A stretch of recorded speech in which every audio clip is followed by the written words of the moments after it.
So that's always tricky. But kind of what I realized was that there's I call it the triad of hustling, where there's like three parts. There's time, there's money, and there's fun. And as long as like two of the three are being hit, if you're not spending much time, but you're having fun and, maybe not making that much money, that's kind of okay.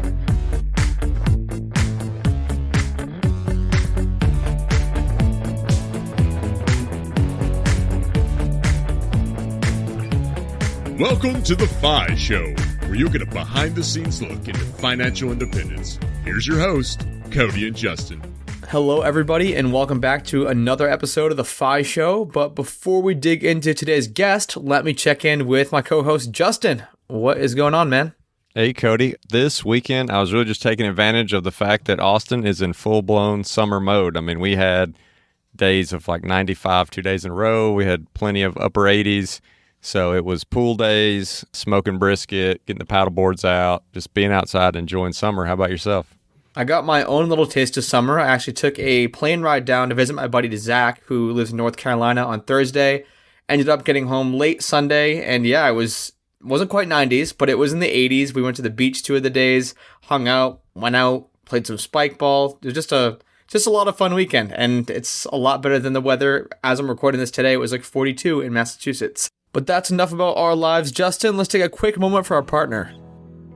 Keeping track of your net worth is one of the most important things you can do on your journey to financial independence. If you don't have an idea of what your net worth is, there's no way that you can keep your quote-unquote score. One of our favorite tools to keep this score is called Personal Capital. If you haven't already started using it, it's an online software that basically compiles all of your data, it crunches all your assets, all your liabilities, and spits out a net worth number and allows you to track it day by day, month by month. Yeah, Cody, one of the big things that hold people back when they're doing activities like tracking their expenses or tracking their net worth is just they look at it as a big burden. And this allows you to go in with one username and one password and access as many financial accounts as you have. These can be loans, these can be 401ks, these can be HSAs, bank accounts, credit cards. They're all linked there.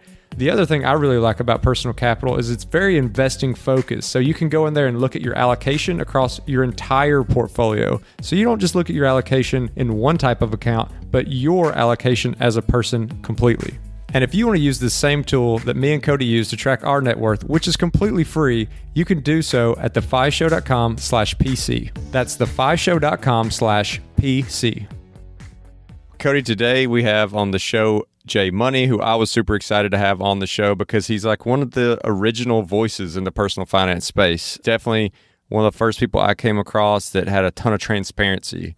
And that's something I love doing with my personal blog. And like as I do the monthly updates, giving people something to look at and to have that kind of full story of where somebody started, seeing the progress they make, even if you're at a different point in your own journey. Like to me, it's really motivating when it's that tangible, like when you get to see the numbers that closely. Obviously, we touched on a lot of things, like some of his older projects, some of the newer projects he's got going on with Motley Fool, a lot of the giving that he does, which is super awesome, both past and present projects he's done. What'd you think about the episode?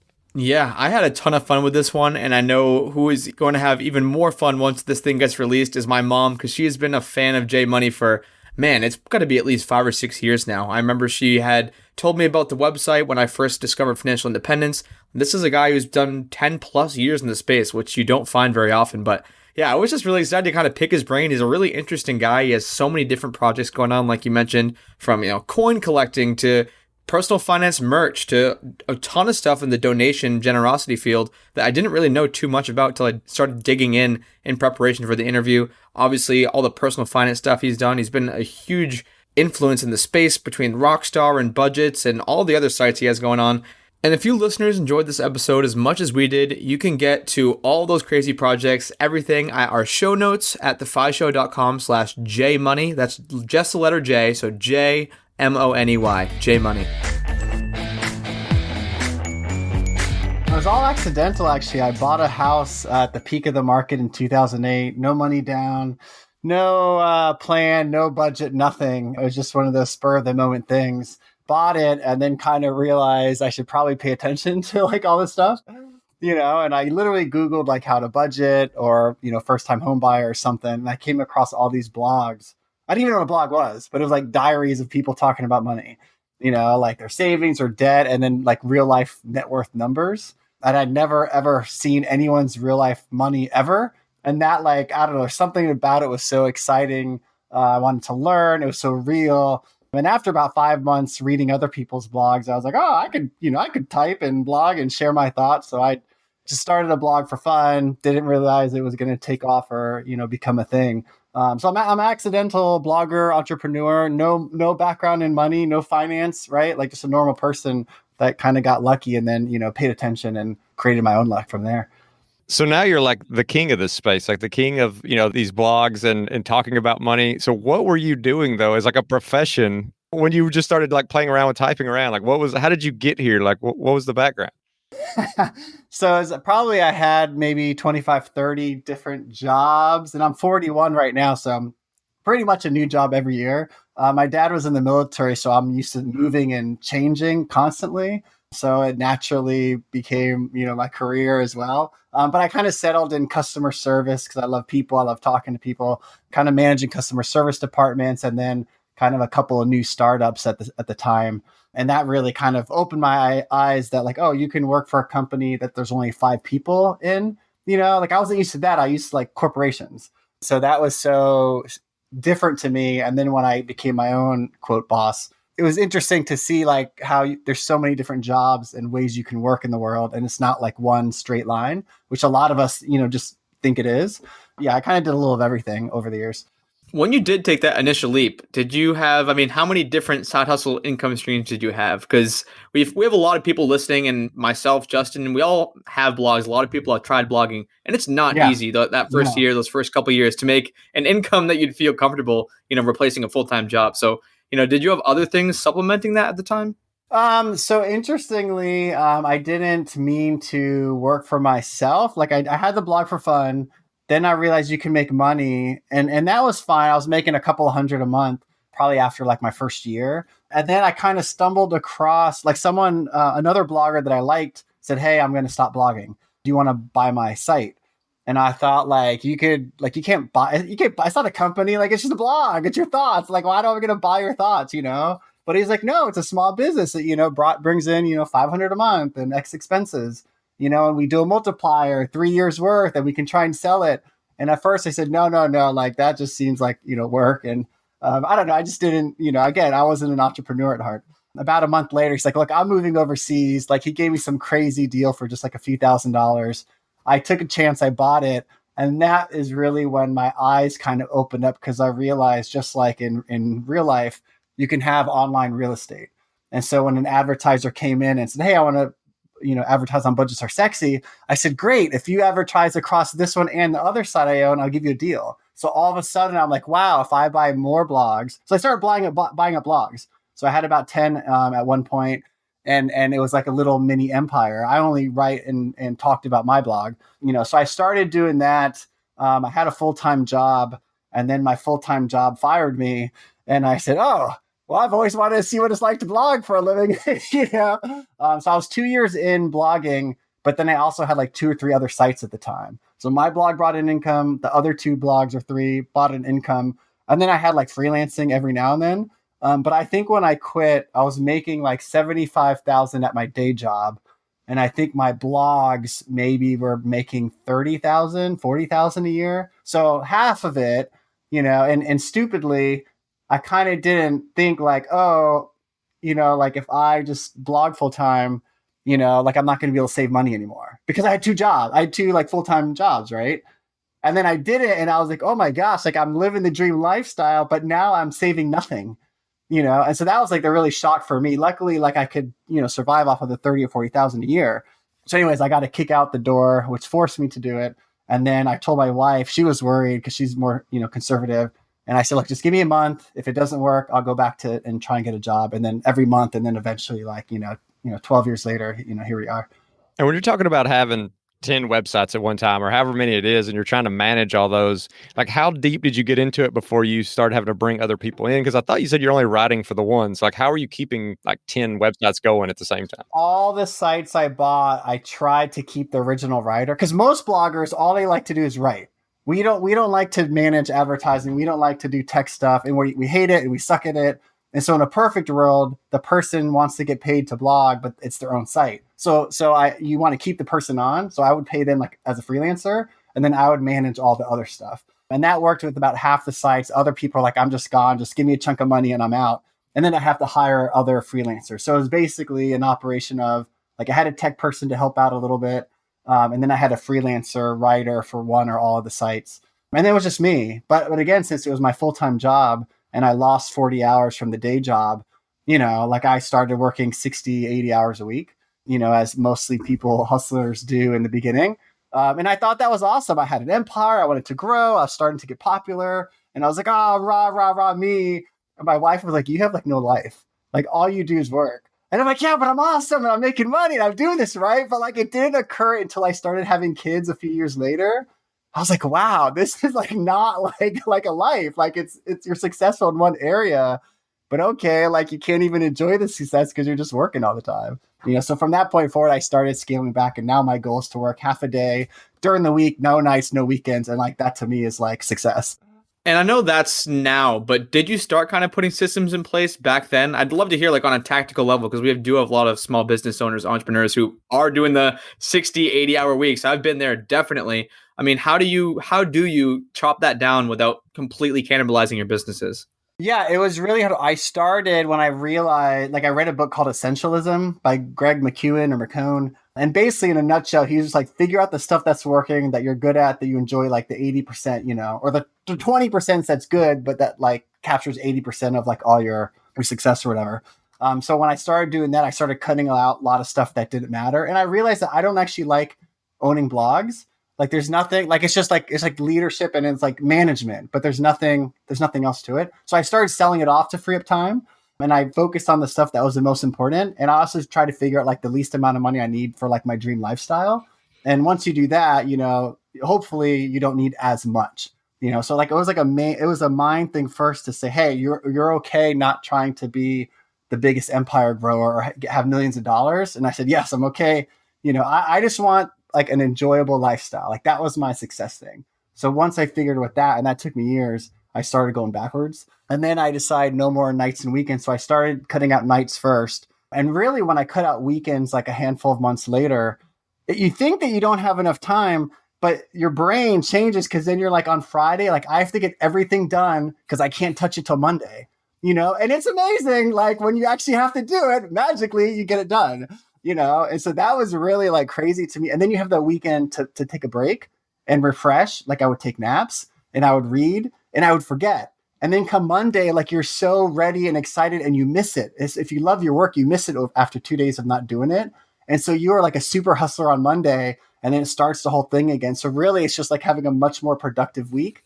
And then the rest, like you enjoy in your body, like it doesn't make sense, but once you try it, it really is like crazy. And you could tell like you're very passionate about this. For the people who are like living under a rock and haven't read your stuff, what do you think makes like J.Money's voice unique? And what is like your angle that people are following along for? Like, what do you think is the J.Money brand? From what I've been told, and this is why I tried in the beginning, like I just want to be like a normal person. Again, I'm not an expert. I don't like wear a suit and tie and go to the bank. Like I have a mohawk, I have a crazy beard now. And I'm like the opposite of what a finance person looks like, so that's step number one. Like branding wise, if you could look differently, that obviously helps. But really like being real and raw with numbers, like from day one, like once I knew net worth was like what drawn me into the community, I said, I'm going to share my net worth publicly every single month. And I did for like 11 or 12 years. So that helped, because it's like, hey, you don't have to like me or even trust me, but if you see the numbers and it keeps climbing, like obviously something here is working. So that helped. And then I try and be funny as much as I can. Sometimes I fail. And as I get older, my jokes aren't, I can't keep up with like the young funny jokes, but like finance is boring, like it is at the end of the day. So unless you make it interesting or tell jokes or just, tell stories, it's hard to get people, to stick around. So that's what I do. I try to be enjoyable. Like I want it to be like a coffee or a beer with someone talking about money in real life, no judging, talk about whatever. And so that's kind of been my, guiding light, really through the whole process. Well, I got to say, you've definitely been a masterful audience builder. And my mom forced me to make sure that I said hi to J.Money. She's Log Cabin Ruth. She's like, I've been following his blog for 10 years. Like, you got to say hi for me. And yeah, so whatever That's you awesome. started doing, whether it was intentional or not, man, you are a masterful tactician at audience building. Is being real, I think you've literally shared like every net worth update for how long? How long did you keep those up for? I think it was 12 years straight, and then I sold the blog. And it's funny, in the beginning, I was like, I just want to be a millionaire. That's exciting. So I think when I started tracking, it was around 50,000, and it was just 401k money. And I was like 28 years old, I think, at the time. And so for 10 years, it seems, and now I'm quote a millionaire in net worth. And it's like, oh, cool. But I'm like, if you look back, it took me 10 years. Like, that's so long. And you can see the progress and the downs and the ups and the downs and the ups. But, the tracking it, even if you don't do it publicly, does amazing for your money because you can see it, and it changes you, right? Like when you're spending, you're like, I know this is going to reflect in my net worth report. Like I know it, and so then you have to decide what's more important, high net worth or whatever it is you're buying. And, there's no right or wrong answers, at the end of the day, but, it's like a mentality thing. So you just mentioned like kind of, like the buying and selling of these blogs, like you've both bought them and sold them. And I know where I really started getting introduced to you was more through like Rockstar Finance. I don't know if you could talk a little bit about how that came together and then what led you to sell something like that I know across the community was like just a very beloved site. Yeah. So initially the idea was like, I read finance sites a lot besides like, my own. And so I thought, well, hey, I should just share my favorite articles that I'm reading every day. And that's all it was. It was a purely share site where we just share. And then selfishly, every now and then I'll throw in a budgets are sexy article, right? And then I can market myself for my own like separate company. And I did it and people liked it. And what I failed to realize, which looking back, it's pretty obvious. Like people love to share themselves, so if I shared 3 articles every day, those people would then reshare it to their audience. And all of a sudden everyone knows Rockstar because everyone's sharing it when they're featured on it, and so it's really a really cool ecosystem because all you're doing is promoting other people, then they're promoting it and all the readers win because they're just seeing the best of the best every day and not having to scan, I would scan 250 articles every single day. And even with my new project now, allstarmoney.com, it's basically the same thing of Rockstar Finance, just different name at this point. We curate every day. And I think now, blogging has died a little bit over the years. So we're at about 200 articles a day. But I scan them, I pick what I think is my favorite or what the audience will like, and I feature them. And that's it, and the whole community wins. So it's been, it was fun. And with Rockstar particularly, that was a super hard project to shut down or to sell. Because it's hard to sell something that's like going well, usually if it's failing or something happens. But the sad thing is at the end of the day, I suck at monetization. And I'd spend 20, 30 hours a week. Traffic, everyone knows that the branding was great, but I made no money. Like some months I lost money. And I had some people working and they paid and I didn't get paid. So that's always tricky. But kind of what I realized was that there's like I call it the triad of hustling, where there's like 3 parts. There's time, there's money, and there's fun. And as long as like 2 of the 3 are being hit, if you're not spending much time, but you're having fun and, maybe not making that much money, that's kind of okay. But with me at the time, I was having fun, but I was making no money and it was taking way too much time. And I was about to have my 3rd kid and I was like, that's it, So that's what, and so it's weird because I fired myself from it. And then I got all this free time and I got a chunk of money. And so it's kind of like, wow, like I just like shave 50% of my time that I was spending, right? And going back to the lifestyle, that was an easy thing. And one last thing with Rockstar Finance, which most entrepreneurs don't think about, most of us don't think about we're going to sell one day, right? But if you're building it to sell, that's fine. You build it to sell, you sell it, and you think about that person buying it, but you don't think about the next person buying it. So I was very careful who I sold it to because I wanted it to remain in the community. It did not be spammed and like, crapped on. And the person that bought it did a fine job. Some people had problems, but anytime a new, owner comes, that is. But then he sold it a year later, which I was not expecting. And when he sold it, the person that bought it, like tried to do stuff and then just literally shut it down after 2 months. And it's been dead for like 4 years. They bought it, spent hundreds of thousands of dollars, and it's dead. And so like, you don't think about this. But when you sell something, you have to be okay no matter what happens. I've seen blogs shut down and then it turns into a porn site and all the links redirect. Because they're links, right? And links gold online. You know what I'm saying? So when you sell, you have to think, am I okay with this turning into a porn site? And if not, maybe you don't sell it or maybe you do something different. You know what I'm saying? So these are like weird things that come up when you're offloading your projects. and do you have people like reaching out being like, J-Money, why don't you turn Rockstar back on? Like, do they not get that you sold it? Yeah, all the time. Yeah, yeah. I mean, now it's been 3 years, so less. And because we started All Star Money, so Motley Fool bought Budgets Are Sexy from me and said, "Hey, we really wish Rockstar Finance was around. Maybe we can build something similar." And so they hired me to build this new site, and it's pretty much a duplicate of Rockstar. So now everyone's like, "Oh, cool! Like the curation's back, right?" Like it was really warm welcome. We've only been around for about a month, but it reminds me too because I curated years ago and now I'm curating again. And it's interesting to see the ecosystem change, who's blogging, who's not.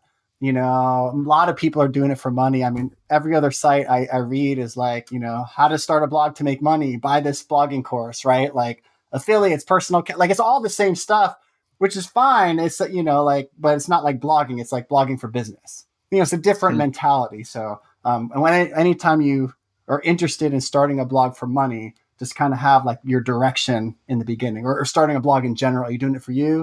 Or are you doing it for money? Because I'll tell you, like when I did it for fun and accidentally made money, it's way different than if you're trying to make money. You got to do different things. So, I mean, in that 5-minute span we were just talking, you covered so many projects, and that's not even scraping the surface of the stuff you've done. I kind of want to take this to a little philosophical / business owner mindset level. But I mean, how do you know when to start or when to quit something? I think those are two really important things as a business owner. And you have sold, you've started, you've stopped, like so many different sites. Just looking on your website here, I mean, I can just on your main page, I can see so many projects, and some of them are dead, some of them are still going. I mean, how do you make the executive decision to give it the axe or give it all you got?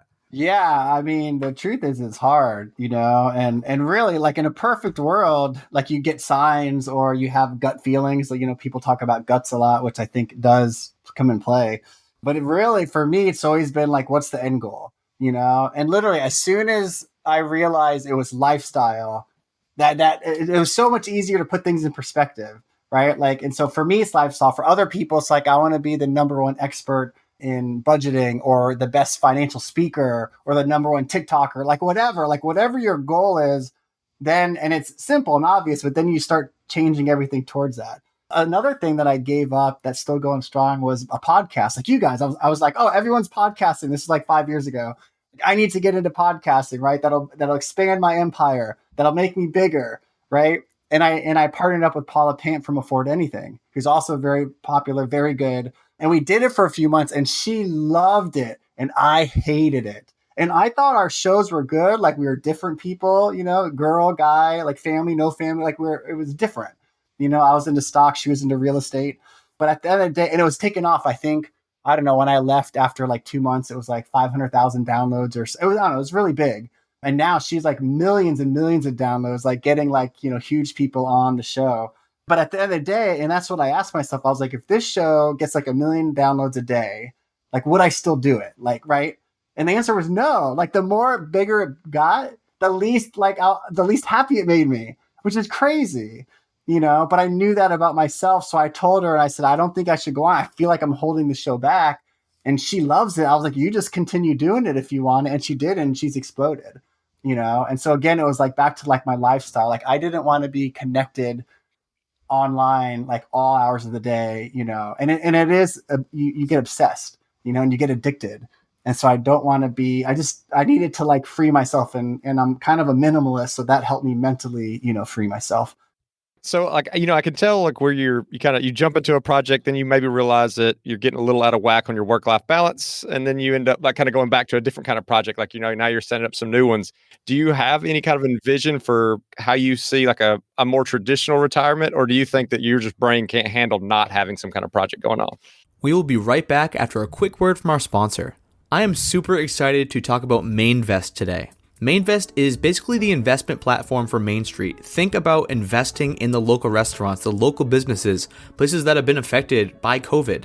I looked at places around Massachusetts and there were hundreds of different businesses that I could invest in directly, which is super cool. And you don't need to have a ton of money or any qualifications or anything like that. You can start investing locally with as little as $100. Mainvest works with breweries, restaurants, cafes, and other Main Street businesses that are looking to innovate and grow in the face of ongoing challenges. The way it works is Mainvest uses an innovative debt security tied to revenue with quarterly repayment structures. So let's say you invest $100 in the local coffee shop. On the Mainvest platform, you'll see like a little 1.4x. That means they're going to pay 1.4x of whatever you invested. So in this scenario, you'd be getting back $140 once this little local coffee shop starts getting their business rocking again. Now, obviously, this is an investment. They can't guarantee your returns, and it may take multiple years to see those returns, but it's an awesome opportunity to support local business, and it's an investment. You can make some money off of it. Go to mainvest.com/FIShow for $20 in credit towards your first investment. Again, that's mainvest.com/FIShow for $20 in Mainvest credit. We'll be right back after a quick word from one of our amazing sponsors. Alrighty, business owners, I am talking directly to you for this one. Do you ever wonder how the big e-commerce brands do it? How do they know just the right messaging, just the right timing, just the right experience to send their audience to get them to convert, to sign up, whatever the thing you want them to do for your business? Well, that's where Klaviyo comes in. Klaviyo can help your brand easily create personalized multi-channel marketing campaign using your most powerful asset, your customer data. Klaviyo integrates with all the leading e-commerce platforms, helping you use your customer data in real time to send more relevant email and SMS automations. Plus, they make it drag and drop easy. You can literally get started in under an hour and build from there with Klaviyo's best performing templates. Klaviyo gives you all the power of an enterprise marketing platform, but none of the complexity. No wonder why over 65,000 brands have signed up. To get started with your free trial of Klaviyo, visit klaviyo.com/grow. That's klaviyo.com/grow. Yeah, I figured out that I like to be working on something every day for at least 4 or 5 hours. Now, what that something is doesn't really matter. Like it could be like, building a house using my hands, or it could be reading for, or it could be building some, but I just need to be working on something for 4 hours. And then after that, like my productivity goes down, my enthusiasm goes down. So, I wake up at 5 early when everyone's quiet, and I work till around 10, and then the house gets crazy and, life starts happening. But that to me was my sweet spot. When I sold, I had a few months off and it was fine. But like, I just felt like, I don't know, just lazy, and I just wasn't as excited about stuff, because most people that like reach some level of success, they don't usually just, and FIRE movement. That's why FIRE, like it drives me crazy when people are like, oh, what are you going to do? Like when you retire, the people that retire so early are so like driven and interested in things and in life that they always are working on something. They're not just going to sit on the beach or get fat and watch TV all day. Like that's just not their personality. Like if you've reached that. And same with me, it's not. So I think for me, it's just, hold on a second. Can I play on the Kindle? Yes, for 5 minutes. My boy's holding up a sign because you're not allowed to talk, like when daddy's that's why it's edited. Yeah. Keep it in too. It makes life interesting, right? Yeah. So I think for me, I keep repeating lifestyle, but like I just figured it out. And I'm like, and it took me 8 years to figure out that that's what I cared about. And going back to your question earlier, which I probably didn't answer on, like, when do you start stuff? Like when I can't stop thinking about something, or I think it's so cool and I'm like all this energy, like that's when I'm like, you should at least start it and put it out the door and then kind of see what happens. And if you do that, if it takes off, you keep writing it. And if not, maybe you're like, okay, I'm going to pause it. And a good example of this is when I was waiting to start a new project, I kept seeing, actually, I'm wearing a hat, like hats and shirts from the financial community that talk about investing and like saving money. And I don't know, I just like fashion, but it was like financial fashion, and I was like, oh, I have a brilliant idea. I'm going to do a curation site and all the best like financial hats and t-shirts. And I'm going to put it on. It's going to be awesome. And I told like one of my best friends, he's like, it's so stupid. Just don't do it. And I said, okay, yeah, that's stupid. Like, I'm not going to do it. But then, like I said, weeks went by. I just kept thinking about it, So I did. It's at pfswagger.com. And like, no one goes to it. Like 20 people a day go to it. Like no one. But for some reason, it fulfills me. And every time I see something new, once a month, I add something on the site. And so that's like a passion project. But if I wanted to one day spend more time, maybe it could be something, But anyways, like that's how I work. And again, I'm not a true entrepreneur. It's all just like accidental, go with the flow. Like that's kind of my mentality. So obviously you're a money blogger, but you've talked a lot about lifestyle, and it seems like you've kind of found a purpose beyond money. And I'd love to talk a little bit about how giving and philanthropy kind of came into the equation, because I see you have multiple different philanthropic type projects going on. I mean, when did that start getting important, and when did you take it to the level where you're actually coordinating a fund or a project? Yeah. So the first couple of years I was focused on me, like trying to be a millionaire. And after a while, I think it like basically for me, when I hit around 300 or 400,000 net worth, I kind of felt like I had enough. And I felt like, I don't know, I stopped thinking about money as much. And that's kind of when I really was like, well, like, what is the point of money? And like, what can I do besides talk about me all the time and work on me? And some years earlier, I've thought about on and off, but like for me, like something that helped was I had a partner that was really good at philanthropy, but he didn't talk about money and didn't enjoy it. And I enjoy it, but I wanted to be better about philanthropy and he wanted to be better about money. So we teamed up back in 2010 or 11. It's called Love Drop. And we said, well, let's just have people donate like $1 or $2 a month. Let's find people in our community that need help. And then we'll fly or drive out there, pre-COVID times. And we'll show up with all the money we raised and show the person, the people, like all your stuff you sent in, we can give it to the person. You could see what happened. Because for me, like I like giving back, but if I don't see the impact, it gets lost on me. And it's hard for me to donate to bigger causes too, because there's so millions of dollars and you're just giving a little bit. So for me, like the one-on-one direct personal help and philanthropy, I love. So we started that project. We helped 12 families in a year. 1 month, someone needed a car. Someone donated a Ford Mustang. We drove it and dropped it off to them.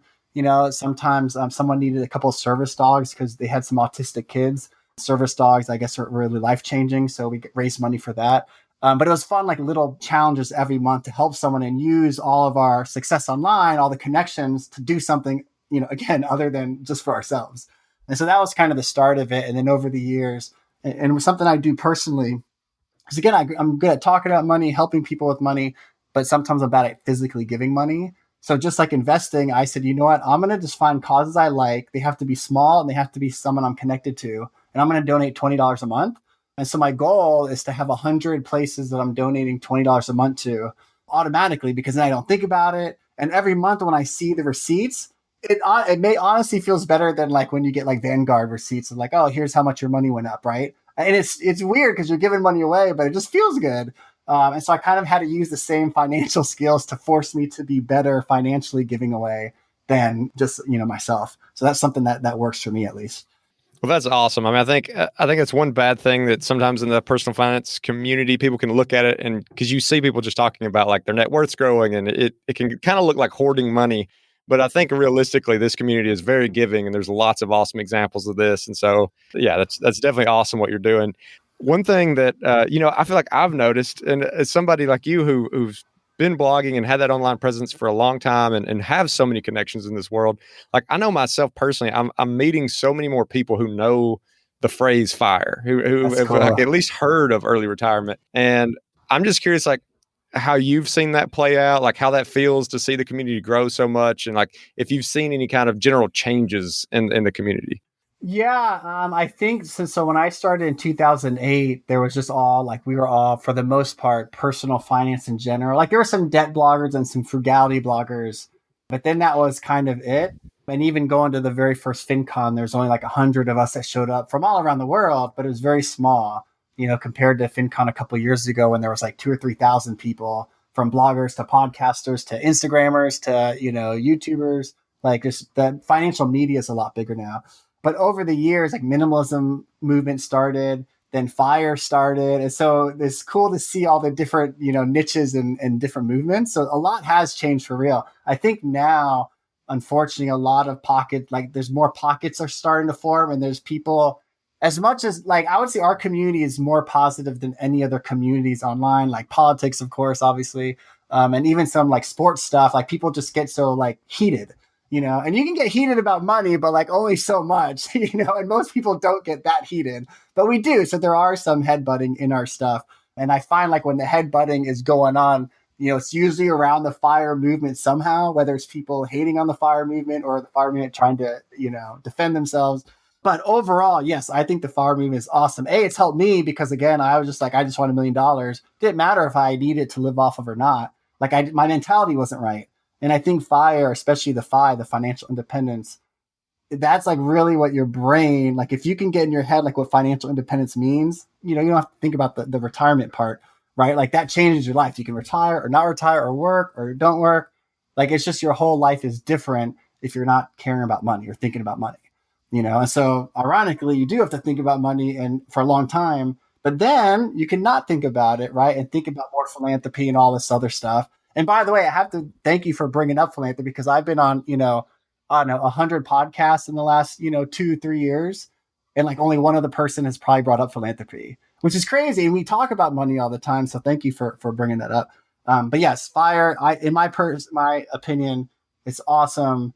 Even if you don't believe in it or you're too far away from it, like at least gets people to think, right? And again, finance is so boring. So the minute you say, hey, you can retire at like 25 or 30, you're going to pay attention about money at least for like 5 seconds, right? And this is a school. A lot of people say, oh, school needs to talk about personal finance more. That's why we're so illiterate. That's why we don't save in debt, right? That could be true. But I'll tell you, as like a 13-year-old or 16-year-old in school, and someone's like budgeting 101 and how to, I remember like how to write a checkbook, check. I did not give a crap about that, right? Like that is boring. If you had a class like how to make $1 million or how to be rich or just phrase it differently, and you still teach me the same stupid stuff, like I will then pay attention. So if we bring financial education more, great, just make it interesting, or honestly, like it's not going to matter. And that's my opinion, But anyway, so FIRE like that to me, like gets people talking. And that's the most important thing because now you're paying attention to your money. So obviously one of the huge tenets of FIRE is frugality, or you built a blog for over a decade about budgets, keeping your spending down and never spending more than you're earning. How did your spending change as you started to accumulate more wealth or more income every year? Because I know you mentioned when you quit that first job, you're making like 30 grand and you're like, oh yeah, I could live on that. But obviously you started making more money as in the decades to come. Did the spending change? Did you get any of that lifestyle creep? Or did you stay true to those budgeting frugal roots? Yeah, I would say a little of both. I stopped before blogging, I'd go shopping a lot when I was bored. I'd go to the mall, and I think I calculated like I'd spend $200 or $300 a month on just like t-shirts and like whatever, like stuff I can't even remember. And so I started paying attention. Like I went on a no spend month and I'm like, oh, wow, like I really like spend money aimlessly, and then I stopped doing that. And so I would say to answer the question, I spend more like consciously and mindfully now. So I always think before I spend, which is a big change for me over the years. And I don't even I don't spend money on a lot of things, but probably when I do, like I collect coins and rare books sometimes. So I'll spend like nothing all week and then I'll buy like a coin for like $100 or $200-$300. So I spend, I guess, extravagantly in the parts I care about, and then I don't on the stuff that I don't really, care about. But I will say like my favorite about having enough money where you don't have to worry is just literally like going to a restaurant and be like, what do I want to eat? And I don't care if it's McDonald's or a fancy restaurant. And then you see something you want to eat and you're like, I'm going to buy it. And you don't even look at the price tag because it doesn't matter because you just want to eat what you want to eat. Right. And that to me is like so freeing when you don't have to worry. And like tipping, right? Like I always worry, how much I'm going to tip. I got to factor that in, or am I splitting it with friends? I got to factor that in. Oh, people are arguing. But to say like, I'm just going to give the money and I'm not going to think, like, it's just so freeing. Right. And so that is like my number one, like epiphany that I had. And again, that was around like $300,000 or $400,000 net worth, where I started realizing I'm not looking at the price tag as much as like I used to. I just had to make sure that budgets were still sexy. I will tell you this. I budgeted probably for 5 or 6 years of the blog, and then I stopped. And I shared this on there. And so now I just track net worth because the budgeting, like it doesn't like I was just spending time, but it wasn't affecting me anymore because I'd already learned all the lessons I needed to learn. So now I just track net worth. And that to me is like an overall number where I could see generally how I'm doing or not. And it's a hell of a lot easier, right? Because you're just copying and pasting. So the beauty is for anyone that's sucking with money right now, once you figure it out, you can stop like tracking every penny if you want to. You still spend more than you mean to if you don't track it. But again, that's like a nice perk of paying attention that you don't have to pay attention later. So you're kind of speaking to my soul a little bit when you're talking about being able to go to a restaurant, like look at anything and just buy it. Yeah. And not because that's what I do, but because that's something I still really struggle with. Like no matter how much money I have, like I still struggle with spending money on certain things. Now, I mean, like if it's like, hey, like I just went skiing last weekend. Awesome. I'm going to buy the passes. I'm going to do it. But there's some of those little things where you have some choices and you still maybe don't give yourself exactly what you want because you're looking at the money. Did you ever have a point where you actually struggled to spend money, not to struggle to stop spending money? Yeah, I do. My wife particularly does. Like she's always nervous about money. And when we hit the $1 million mark, like, and the only people that know that are just people in our community because, online people like that stuff. But like, obviously no one in real world cares or asks me, so they have no idea. But when my wife's like, I don't know if I should like buy this as like $5 more than something else. And sometimes I just tell her, I'm like, you're a millionaire. You've been saving with me for like, 15 years since we've known each other. Like now is the beauty. You don't have to do that. Right. And so it takes a lot of reminding. And groceries. She's the grocery shopper in our family. And our groceries, we have 3 growing boys. They're like $200 a week, right? Which probably like would like get me kicked out of being a financial blogger, because that's a lot of money. And she'd always like worried. I'm like, look, you hate grocery shopping, but you do it for the family. Like, just get whatever you need and don't look at the price tag, right? And I've noticed that she's better at it now. Like, her mentality is like, okay, like, I'm not going to worry about this, but then she worries about the big stuff, right? Obviously, cars and houses. Like, we don't just go into like a Bentley dealership and say, oh, I can buy any car I want, But I will say, when you have enough money too, it's interesting to go to places and think, I could buy anything in this store if I wanted to, but I choose not to. Like that is also power. I remember being at Walmart one time and I was like, oh, what's the most expensive thing in this place? And I don't know, it was like a bike or a gun. It was like $2,000. But I was like, oh, I could buy the most expensive thing in Walmart if I want to right now. And then you don't, and you feel like you're saving, even though it's fake saving, right? But you're like that. It empowers you and it makes you feel more confident. It's not even a bragging thing, or you don't even tell anyone. It's just like knowing internally that you could afford as much as you want, but you're not going to do that because that doesn't fit with your lifestyle and goals.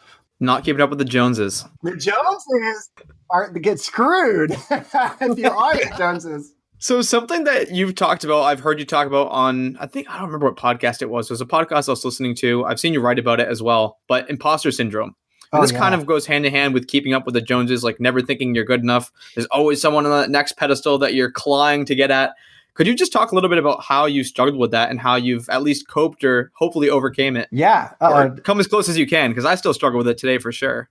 Yeah, well, I still struggle from imposter syndrome. And like, even right now talking to you guys, I'm somewhat nervous, right? And thinking, oh my gosh, I don't have the answers, or I don't know like what we're talking about, right? Like, that freaks me out, So even to this day, I still, depending on the day, feel more confident than others. But I think knowing, like, I made a list of all the stuff that I'm good at, or in my kind of like my story online. And so I have a bullet points of everything that I've accomplished or that I'm proud of. And so looking at that a lot, even before going on interviews, helps, raise my confidence and remind me about this stuff, which is helpful. So especially like, I have ADHD, so I'm talking so fast and my brain is going a mile a minute. So like, trying to remind myself what I was working on and how far I've come, like sometimes it's just a matter of forgetting. So the more you can like have these little tricks in play to say, hey, you are not like, I still feel like I'm a beginning blogger and I've been doing it for 12 years, but my mind is still, it's just the way it is. And it's my personality. So like, having those little tricks that I can refer to, like, okay, remember, and I also do, like, anytime someone says something like, oh, you're awesome, like something love, in general, I put it in a spreadsheet just called love. And then I also have one for hate, because you get a lot of hate too. And those are obviously, everyone knows those sucked. Like, those like rip you apart, like no matter how good you are, like, you just hate seeing that. But I keep both. And every now and then, if I'm feeling feisty, I'll reference them and remind myself, like, okay, you're not so awesome. Like, like, people do hate on you, and then the love, obviously, if I'm having a bad day, I'll refer to it like, okay, like, this is like, yes, I'm on the right path. Right. And I think a lot of stuff, life, business, money, like, you can tell when you're on the right path. And as long as you keep going on the right path, even if you feel like an imposter, like, that's fine, because you are following like I don't know if there's like some Zen, or I'm sure there's like a word for it, where you're just like going with the flow. And then when stuff starts going bad, a lot of people say, keep pushing through. Like, you're just can't, overcome an obstacle, hustle through. I'm like, I think something's wrong here and I need to fix it because it was going so smooth, And so I'm very in tune with emotions and feelings. So it depends on your personality for that. But yeah, I'm nervous just talking to you two. Yeah, it's just part of life sometimes, Well, one thing you're definitely awesome at is creating some of these hilarious little spin-off websites. I love this. I love this whyyourpoor.com. I feel like you don't need to read hours and hours of books. Just go to that website. Look at the landing page and you're done. You've learned personal finance. That's right. And I know I know you've alluded to the new projects you've got with All Star Money. Just Yeah. curious, as we start to wrap up the episode, like what are just some of the other current going projects? Because we've talked about a lot of stuff in the past, and just trying to get a handle on what are your projects you got going on today. Yeah, I'm like so minimalist and like got rid of everything. I'll literally just have allstarmoney.com, and then I have the PF Swagger when I'm just like on the side for fun. Oh, I also have a coin blog, but I only update it like once every year or every few months. Yeah, but All Star Money, and again, for me, I don't know. I find as long as I have one main project and like maybe one side project, like that's like a good even split where when the main one is dragging me down, I can focus on the fun one. And, if the big one's, or vice versa, if the small one, kind of sucks, at least I have the big one, right? And one of them usually is the one making money, and you kind of have two mentalities in our space. Like you have the ones that are like hustle, like have a million side hustles and cash flow. And then you're starting to see a lot of people now that's like, hey, you don't have to be productive all the time. You don't have to hustle all the time. If you focus all the energy on your one job or your one project, imagine how much bigger it can grow and how successful you can be focusing. People that build and stuff online, like we have a million ideas and you can have like 10 projects at the same time. And it's some people can juggle it, it's really hard to do. But I think kind of just going back to knowing yourself and knowing how your ideal situation is. If you're good at focusing and expanding mentally, like go for it. If you like to have 3 or 4 to dabble in, like that's awesome too, like whatever your stage.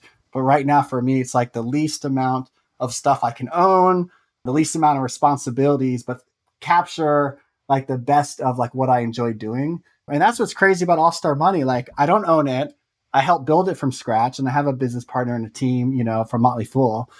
But like when I think about like I'm literally getting paid and it's 6 figures or more, literally getting paid to read finance blogs and then share articles, my favorite.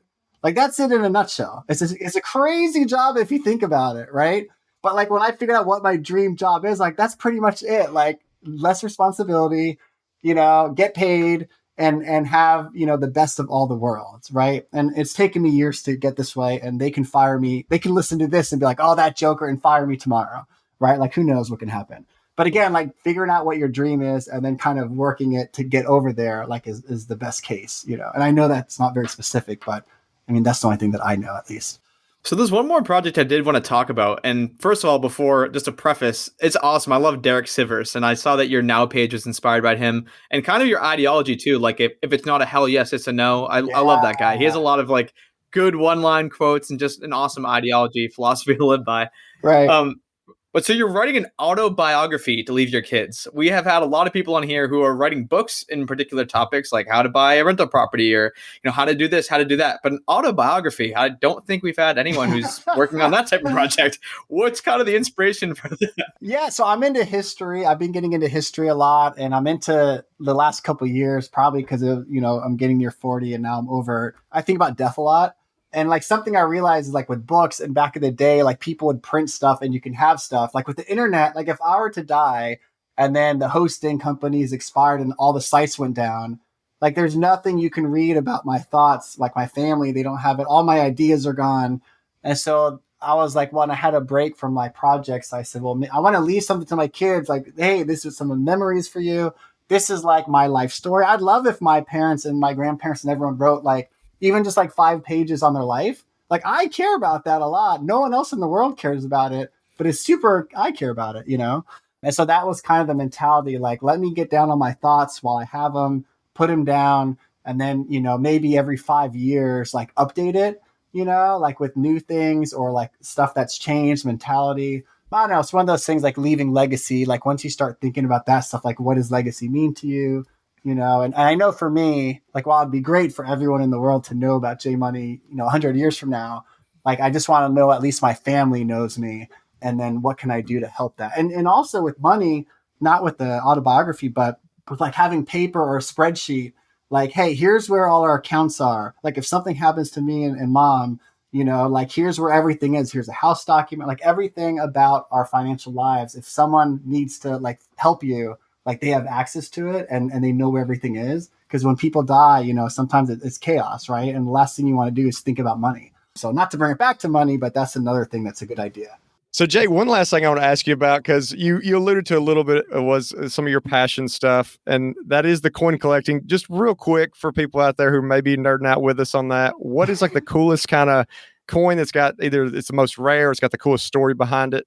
Oh, that's a great question. There was a nickel. It was called like a V nickel before, like we have the nickel now. Then there was like Buffalo nickels before that, and before that there was this thing called a V nickel that had a V in it. And there's two stories. One, there's 1 year, like the year and where it was produced is what makes it rare. So if like there's only 100 produced, they're gonna be way more expensive, right? Because only a few remain. This 1 year, and I can't remember right now, but there's only 5. And so every one is, if you have one, is worth, I don't know, like $2-3 million. But at some point, like there was a dealer that I don't know if he was showing off 5 or had 3. Something happened, or maybe just 1. Something happened where he got in a car accident and his briefcase full of coins like went everywhere, in the street, and they recovered it. But like that one coin has been in a car accident and it's changed hands over the decades. Like, so like every coin, if you could have like a little history with it, like some of them like super fascinating, And then there's also the same with the V nickel. They're like, silver material or, but back in the day, it didn't say cents. It just said like 5, or maybe it didn't say anything, but didn't have cents. And so like hucksters would gold plate it. So it would say it was a $5 gold coin because it was so new. And so they'd pawn off these $5 gold coins when they're only worth 5 cents, and eventually they caught on. And that's called a racketeer nickel. When it's gold plated and you can scratch, you're like, hey, you tricked me, right? It's like a racket. So anyways, those are the coins that I think are pretty interesting. So, Jay, for those, so we've covered a ton of material here. Where's the best place for people to actually like keep up with you or find your story? Oh, yeah. If you just go to jmoney.biz, just the letter J, money, and then .biz, that's kind of like my online resume. And you can see the projects that I link to, what I'm working on now, and all that good stuff. And then usually I just hang out on Twitter. I still have @budgetsaresexy, and that's like my social media of choice. So hang out, if you want to chat anytime, you can email me. You can find my contact at JMoney. Yeah, if you want to talk about coins, I help people liquidate coins. Like if you inherited a collection from your grandfather, like it is like, I don't know, like a dream. Like it's so stupid how exciting I get to see this bag of coins, right? Like you don't know what's in it. It could be millions of dollars or it could be like 10 cents worth, But I help people go through an inventory. And then if they want to sell it, I help. If not, I give it back. But anyways, if anyone is always interested in coins or if they have something valuable, hit me up and I'd love to tell you. Awesome. Sounds good. Let's hope we have someone with the famous V nickel that got flown out in the car accident.